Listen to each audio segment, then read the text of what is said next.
Hello, my name is Toby LaBeouf with Real Estate Investor Pros.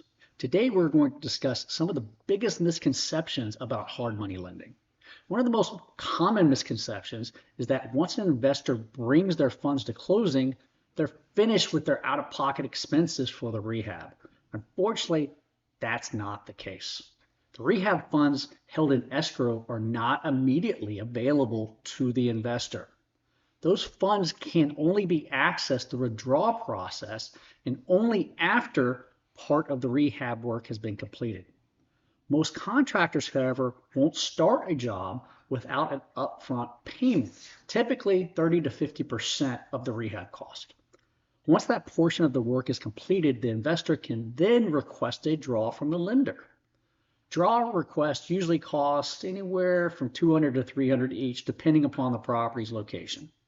Another common misconception is that the contractor's payment schedule must match the lender's draw schedule. They don't have to match.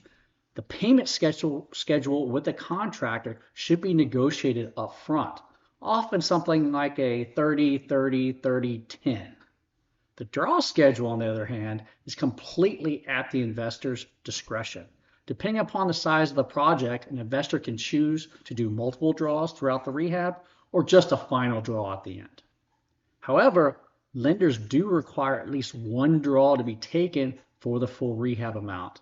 If the draw isn't completed, the loan can be reclassified as a cash out refinance, which means different lending guidelines will apply. If you have any questions about how this process works, please contact A&P Lending at 281-391-5363. Once again, my name is Toby LaBeouf, and thanks again for visiting Real Estate Investor Pros.